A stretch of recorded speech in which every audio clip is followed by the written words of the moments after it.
అంబేద్కర్ కోనసీమ జిల్లా రాజోలులో ఎమ్మెల్యే దేవాప్రసాద్ పర్యటించారు. ఈ సందర్భంగా ఏరియా ఆసుపత్రిని ఆయన సందర్శించారు. ఆసుపత్రిలోని డయాలసిస్ మిషన్లను ఎమ్మెల్యే ప్రారంభించారు.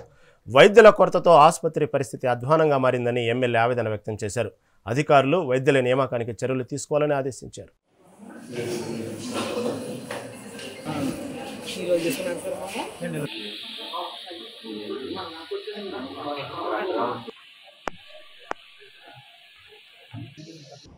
ఎన్నిసార్లు మీ కమిషనర్ దృష్టికి తీసుకెళ్ళి ఉంటాను నేను, ఎన్నిసార్లు డిఎంహెచ్ఓ గారి దృష్టికి తీసుకెళ్ళి ఉంటాను నేను.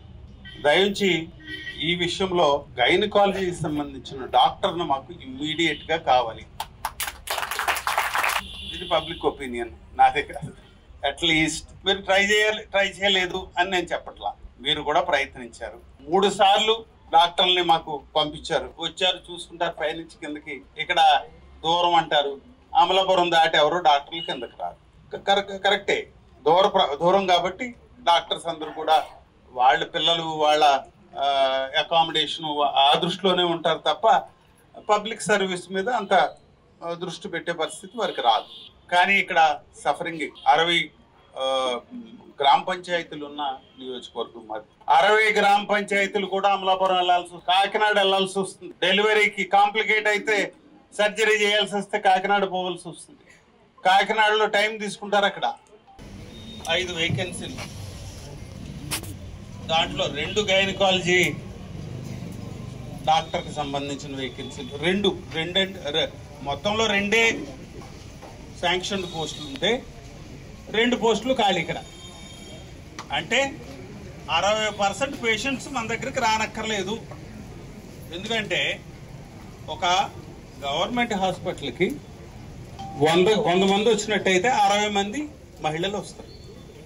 గైనకాలజీకి సంబంధించిన వేరు ప్రాబ్లమ్స్ తోటి వస్తారు, డెలివరీస్కి వస్తారు. ముఖ్యంగా ఎప్పుడైతే గైనకాలజిస్టులు లేరో పరిస్థితిని మనం అర్థం చేసుకోవచ్చు. గత సంవత్సరం నుంచి నేను రిక్వెస్ట్ చేస్తా ఉన్నాను డిసిహెచ్ఎస్ కార్తిక్ గారికి, అయ్యా మా దగ్గర ఇక్కడ అక్కడైనా పొజిషన్ చేయండి. ఓపీ లేదు, డెలివరీ లేదు. 2024 స్టాటిస్టిక్స్ తీయండి.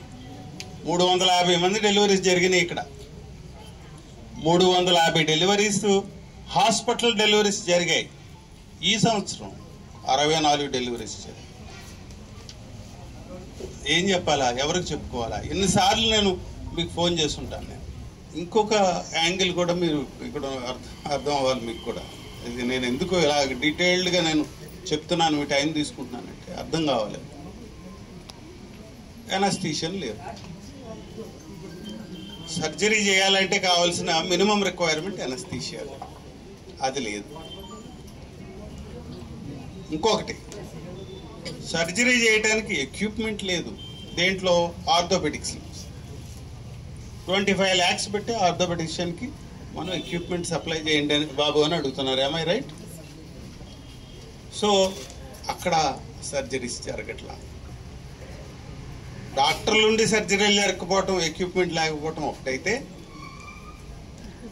ఎక్విప్మెంట్ ఉండి డాక్టర్ లేక జరగకపోవటం ఇంకోటి. అంటే ఎటు పోయినా ఎటు వచ్చినా నష్టం మాకే. నియోజకవర్గంలో చివరికి ఏంటంటే ఎమ్మెల్యే వచ్చారు అని ఎన్ని చూసి కూడా మీరు ఏమి చేయలేకపోతున్నారు. ఇది నా మీద ఉన్న బ్లేమ్ ఈరోజు టుడే. ఈ హాస్పిటల్కి సంబంధించిన నా బాధ నేను చెప్తా ఉన్నా. కాబట్టి దయించి అర్థం చేసుకోండి. గైనకాలజీ విషయంలో కాంట్రాక్ట్ బేసిస్ మీద సోమవారం నుంచి ఎవరైతే మన దగ్గరకు వస్తూ ఉన్నారో, మాకు అప్లికేషన్ ఇచ్చున్నారో వారిని మాకు పర్మిషన్ ఇవ్వండి. ఈ సభ సమక్షంలో మీరు పర్మిషన్ మాకు ఇవ్వండి. మీరు కనీసం కట్టకపోతే మేమైనా కట్టుకుంటాం, డబ్బులు మేమైనా కట్టుకుంటాం. పర్మిషన్ ఇవ్వండి. ఆ డాక్టర్ని ఇక్కడ సోమవారం నుంచి పనిచేసే పరిస్థితి తీసుకురండి. నేను ఈ సభ సమక్షంలో ఎవరైతే పేషెంట్స్ ఉన్నారో వారందరినీ కూడా సోమవారం నుంచి కనీసం రండి, ఇక్కడ డాక్టర్ నేను అవైలబుల్గా పెట్టగలనని అనౌన్స్ చేస్తాను. మీరు ఆ నిర్ణయానికి ఓకే చెప్పగలిగితే నేను ధైర్యంగా నేను అందరికి కూడా అనౌన్స్ చేయగలను.